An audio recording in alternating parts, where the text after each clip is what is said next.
Okay. Wait a few seconds till it hits about 11.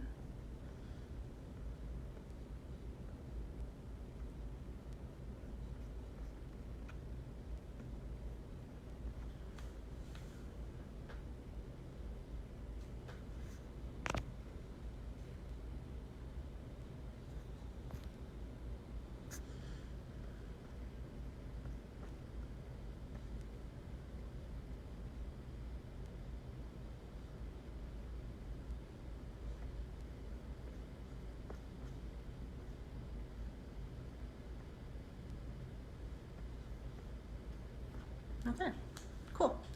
So, hi guys. My name is Jillian Nguyen, and I am a second-year master's student here at the College of Optical Sciences. And today I'll be running a demo on something called the laser transmitter. So let's get started. Let's see. Okay, so I'm just gonna probably move the phone a bit so things might get a little shaky here. All right, so what we have here is a set of two speakers connected to a set of integrated circuits right here. And then you see a little bit of free space over here going over to this area here. So what I'm going to do now is I'm going to hook up the batteries and everything so you can see what happens. Let's do that right now.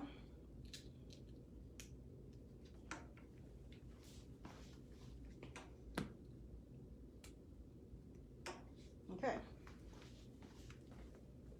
I actually have an old phone here that actually has an audio jack. And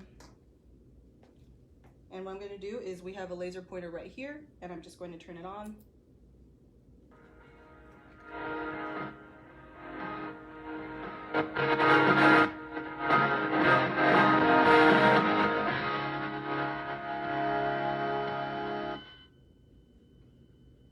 All right, so what's happening here? Basically, I have a modulated signal coming in from this side here, and I think I'll move this over. Here we go. I have music coming into this circuit. This circuit is amplifying that signal and turning it into some sort of analog signal that goes through this laser pointer. This is coming over to a little receiver right here that then takes that stuff, turns it into some sort of DC signal so that it'll come out of these speakers, and then what you hear is music. So what you're hearing is free space transmission of the song. If I aim it right, so right now I actually have it a little bit away from the detector because otherwise it gets really staticky and noisy. So you see here, I'm blocking the beam, and you can see the beam hopefully on the card here. If I hold it just right. This beam right here is actually all that music signal encoded into light. And you can see that even though it's not properly aimed, let's see if this will be better if I move it in. There we go. It's not properly aimed at the detector. In fact, it's hitting above the detector right now. But this detector has a pretty big kind of acceptance range. So even though it's not all the way in, it'll still take some of the incoming signal. All right, let's see here. Hopefully that's not too loud so far. Okay. So I'm just gonna pause this real quick. So what you see here basically is kind of how radio works. This is in the visible range because there is a red laser here that you can see when it's on. Let's move it closer here. So you can see that right there, that's the signal. So normally with radio that would work with radio waves, and then since they're so big, the receivers are big too, and then you'll take all that and turn it into music. But you can also hear that there's static going on when it actually does hit the detector directly. It's very loud and very scratchy. And that's because we're not really doing anything to filter all this noise or to mess with the gain or anything like that for the signal. So basically we're just putting that signal through and getting whatever comes out at the other end, which is why it sounds so noisy.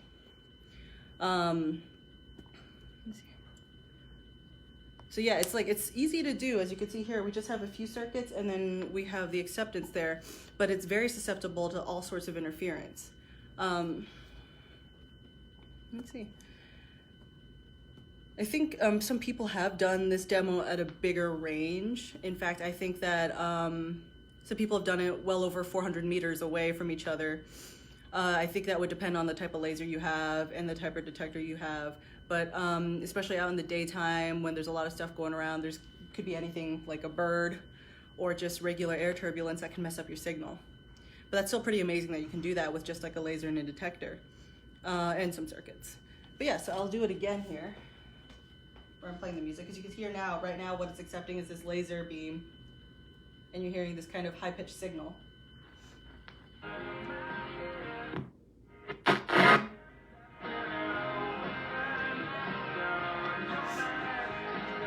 So now I'll kind of bring you closer as it's running. So yeah, I have the phone here with the signal.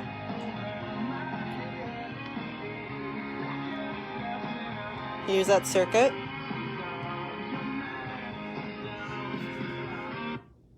And then here's that laser beam. This is a much better view, I think. You can see here it's a little bit more on the detector.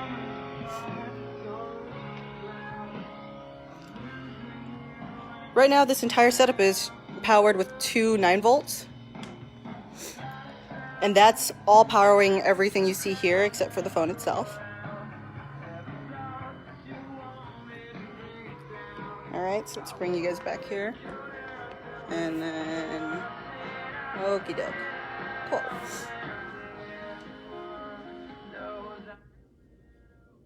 So yeah, all you have to do is shift it away from the signal a little bit, and you can control the noise, but you can't really control all of the interference like I was saying. So yeah, let's see. There's a lot that goes into optics, and this is one of the things, I think one of the most common things people might think of when you think of optics. Optical communications, laser communications, fiber optics. A lot of it is done in a similar scheme. So the overall idea is still there, where you have some sort of transmission and some sort of detection. Although normally we would do a lot more to make stuff sound good. So this is done in free space too, which is always difficult to do, just because there's so many things in free space impeding the signal.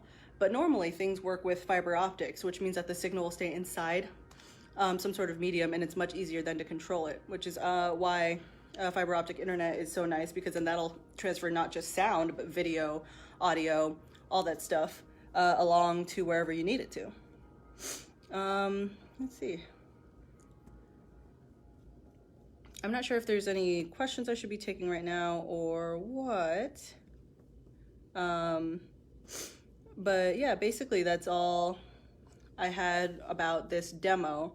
But there's also plenty of different types of resources for this if you wanted to build it yourself. I think it will take a little bit more to build it yourself just because of the circuitry. But if you know a little bit of basic circuits, I think at most you would need the some sort of step-up transformer, some sort of gain amplifier, and then of course the laser pointer.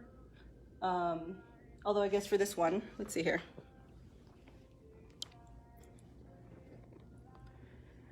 Yeah, so I recognize a lot of capacitors here, cylindrical end cap capacitors, some resistors, so it's just controlling. This is actually doing some amount of filtering. Not as much as a normal way, like for radio and stuff would, but it's still fairly complex. You can see, yeah, so here's like a cylinder capacitor, here's a couple caps, there's a couple resistors in there. This is some sort of integrated chip. Not sure what it is off the top of my head. But yeah, and the modulation is happening probably within all of this, going through this part here to the laser to get all of the signal from the phone. Yeah, and then on the receiver side, same thing. You want to be able to take that analog signal and convert it into something digital so that can be transferred through to the speakers. So yeah, I think those are all capacitors, another little integrated chip here, integrated chip there. Yeah.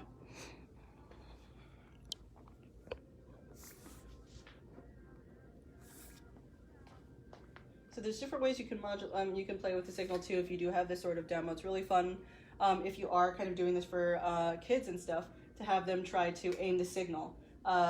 Alignment is of course a very difficult topic in optics, and some people spend months upon months on really complicated systems. This one, you're just moving it around wherever the laser is. Right now it's far off on this side. And you just...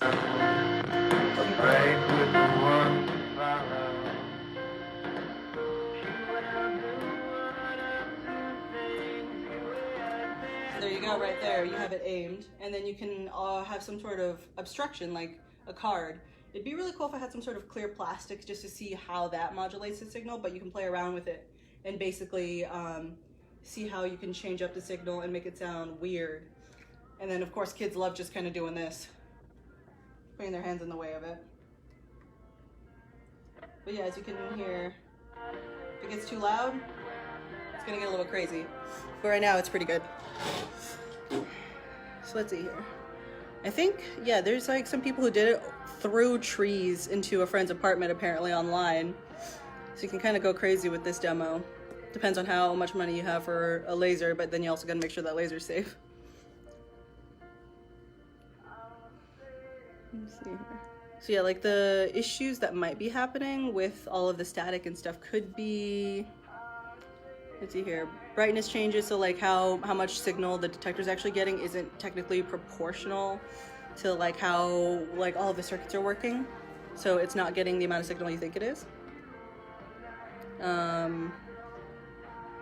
Yeah. Let's see. What else can I talk about?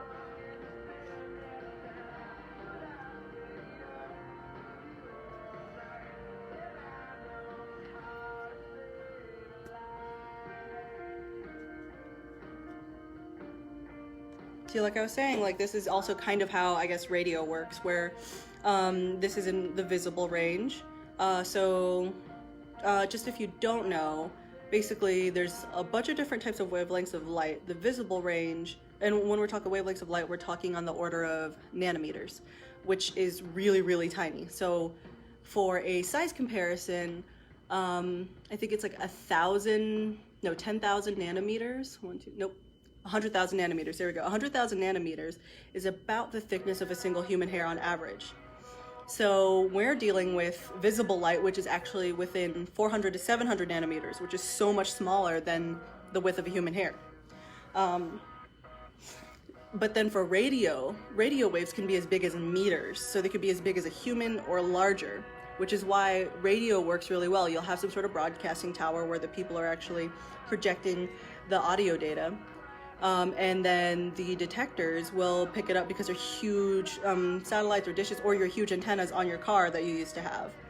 So yeah, and then the internal circuits on either side do a lot of the amplification, modulation, all that stuff that helps take in the signal so that you can actually hear what you want to hear. And with radio, they'll also transfer the name of the artist, the album stuff, and all of that comes into the same signal that's sending the song.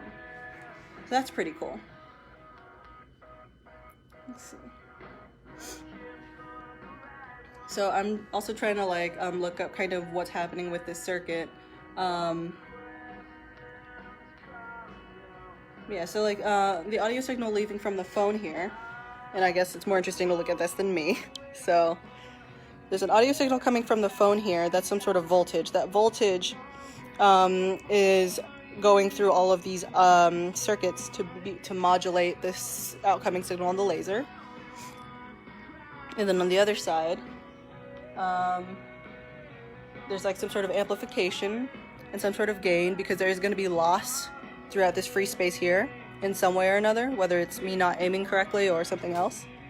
Oh, yep, I see a question here. How does the audio quality change if you have the laser and its receiver at opposite ends? Can we hear the difference? Well, we could try that. So let me try to set that up here. So you can see right here, it's like maybe about, I don't know, I'm really bad at estimating distances, like 2 feet. So let's move these guys here.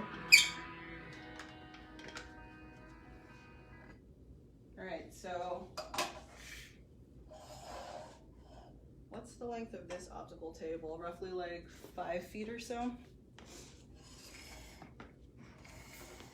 All right, so now I gotta make sure my aiming skills are still there. There we go.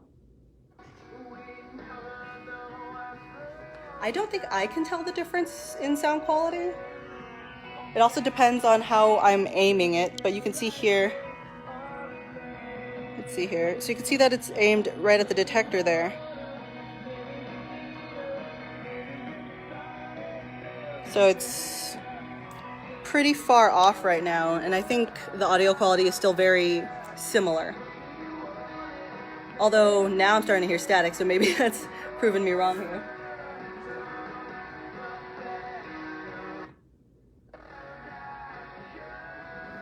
So I'm going to start moving it in to test this here.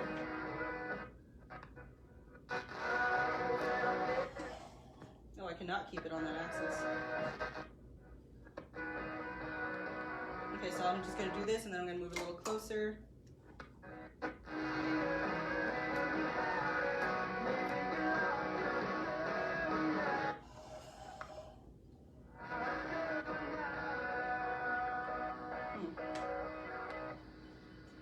I don't know that there's an appreciable difference, although sometimes I could hear a little bit more static, and that might just be because I was also moving the wires, which I don't know if that will make too much of a difference.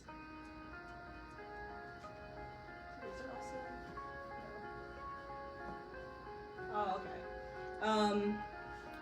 I think another thing that you could also do with this demo that I've done before in the past as well is if you can bring like some sort of fiber optic cable with you, which I don't know if we have one in the lab right now, but that'd be really cool to do too. Basically, you can hold the fiber optic cable at one point where the laser is, and then try to have the kids align the other end of the fiber optic cable to the detector. So that's always a little bit of a fun challenge. I'm trying to look around and see if there is something like that, but I think that would be in the senior lab, which I don't have a key to. But yeah, no, so that'd be something really fun that you could do too, just to show that that is also how data is transferred. Any old fiber optic cable or any sort of like clear thing will do too. So if you really wanted to try maybe some sort of bent piece of glass, I don't know who would own that, I guess, off the top of my head, but like we have one of those TIR bars. We also have rods and stuff like that. And I think you would hear a difference in modulation. You would hear the light going through the acrylic and probably losing some of the signal, so then it might sound a little more staticky, for sure. And I think maybe you would be able to hear the difference better. Let's see if there's anything see-through in the lab here that I can actually pull in to modulate things. Like maybe even tape.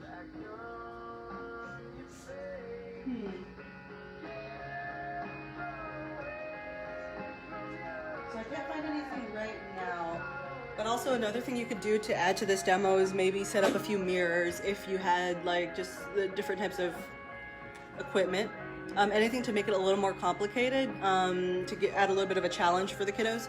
But basically, all of it's just about kind of learning maybe the challenges of free space communication, the challenges of communication in general, and then this is otherwise a pretty good demonstration on how it kind of works. Let's see. I wonder if I have like, I don't know, plastic bag in my backpack or something, like the Ziploc. That'd be nice. Don't think I do. Oh, okay. So, all right. So I'm gonna try this kind of old Ziploc that I found in my backpack because I'm not that clean sometimes.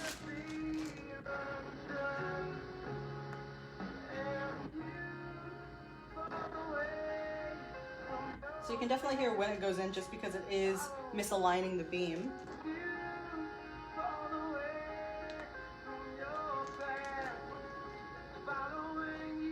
Oh, okay. Let's see. I don't think you guys can hear it, but let me see if I can move you guys closer. I'm not sure where the mic is on my phone. All right, so let's see here. So what I'm going to do is actually wiggle the bag.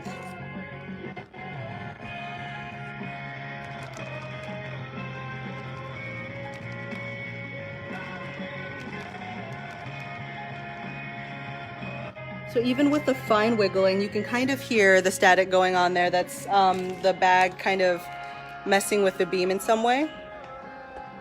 So yeah, I think there's definitely at least a difference with that. Otherwise, I don't think that distance actually matters all that much, especially if people were able to do it over their apartment buildings and through some trees. So yeah, that's pretty cool. Let's see. I think there's also like Arduino kits and stuff that you can do to make this stuff. Or there probably is, at least. I wouldn't doubt it.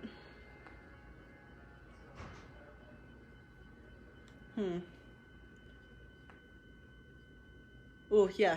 So now you're probably just hearing kind of that whine of the song. Not the song being off, but just the laser going. There we go. So yeah, I don't know if you guys have any questions for me. Let's see here, maybe I could talk more about like the college and what we do. But basically, I am one of a lot of people who really enjoy kind of teaching people about what we do here and about all the cool stuff that can be done just with light in general. And I think in the next few weeks, you'll see a lot of really cool demos. Hopefully some that you can do at home too, just to kind of watch optics happen, because it's happening all around you. So that's fun. Let's see.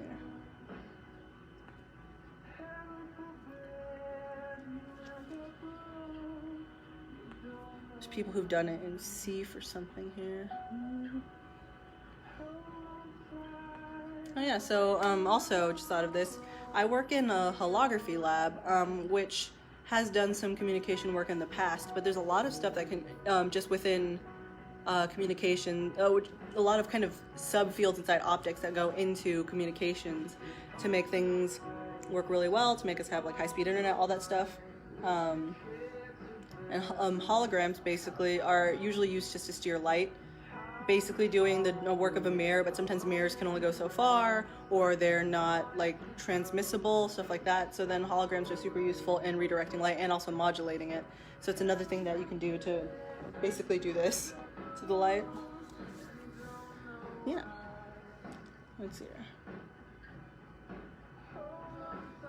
So I found like something from IEEE. Apparently you need a laser pointer keychain, some sort of photocell, audio transformer, earphones, audio cable, alligator clips, AA batteries. Ooh, this one only runs on AA batteries.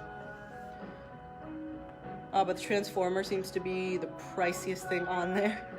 $43.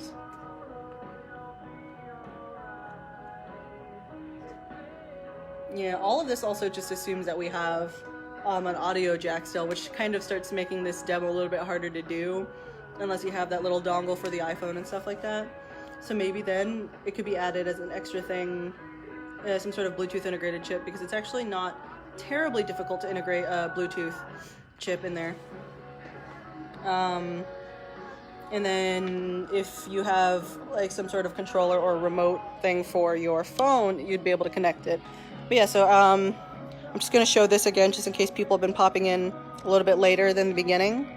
But basically, playing music off the phone here, going through the chords.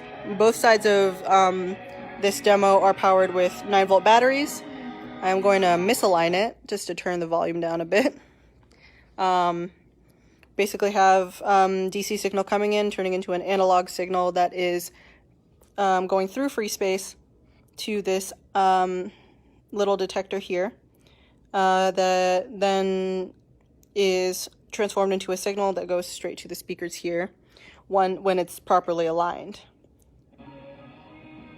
like so.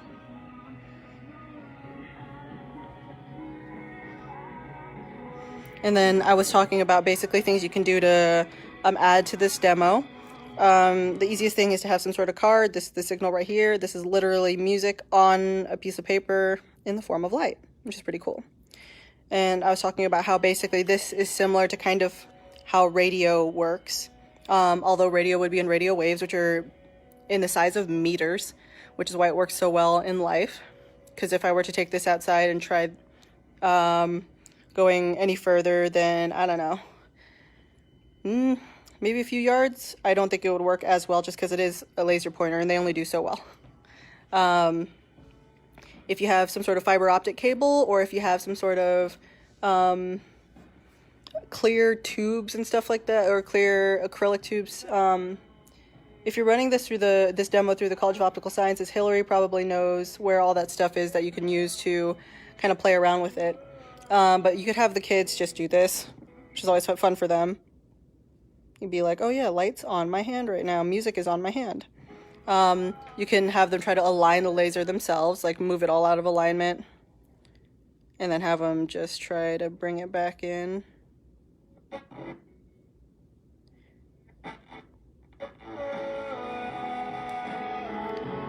And the static is happening just because this isn't a super duper like perfect circuit, and interference is a huge issue in free space communications. Yeah, so then I also tried modulating it with like a Ziploc bag, which worked pretty okay. You can kind of hear when the Ziploc bag's moving back and forth, only because I think it's misaligning the laser. But you can kind of hear it in the noise as well.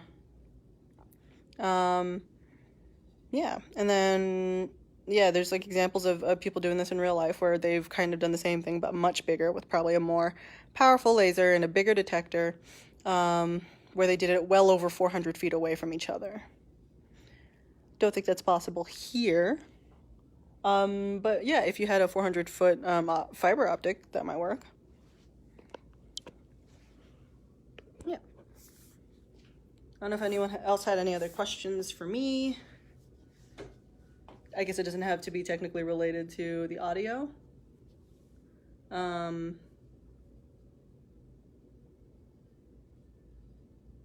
Yeah. Let's see here, I'm gonna get louder. And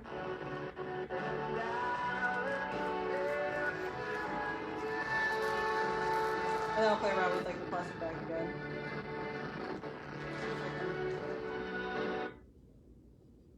Yeah, no, it diffuses way too much if I put the bag this way for it to go. Oh.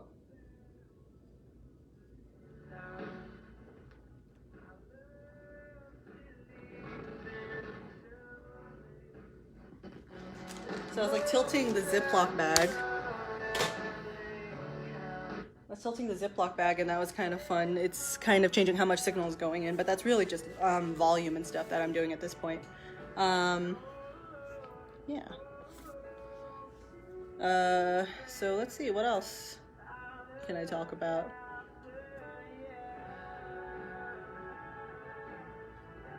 Oh boy, let's see, what is that? Oh, okay. Yeah, I was trying to look up some other stuff that people maybe might have done with this laser transmitter sort of demo before.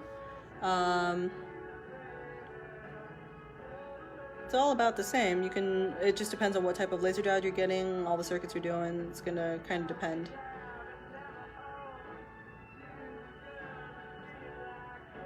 Yeah. I think I have heard of, so in terms of like laser communications, there's a lot of stuff happening in that space today even, and I think NASA has a project, what is it called? Some sort of Greek myth. Is it Hyperion? I'm not sure, but they're trying to do space, free space, deep space optical communications, which is really interesting. I don't know too much about that, but those problems are very difficult because first you have to ship all this stuff into space, and then second you have to be able to aim it well enough that you can actually communicate, hopefully further away, because we will want to go further out into space and then want to know what it looks like out there or get some sort of data back. So then there's like a lot of stuff you can look up, I guess, within the field if you wanted to learn more about what's going on with like free space communications, deep space communications, that sort of thing. But yeah, so I think I'm just gonna stop at about 11:30 just because I don't know what else to say really, but yeah, basically this is going to be a series of demonstrations of us doing our demos. Hopefully you guys have enjoyed this. Yeah, my name again is Jillian Nguyen, and I'm a second-year master's student here at the U of A.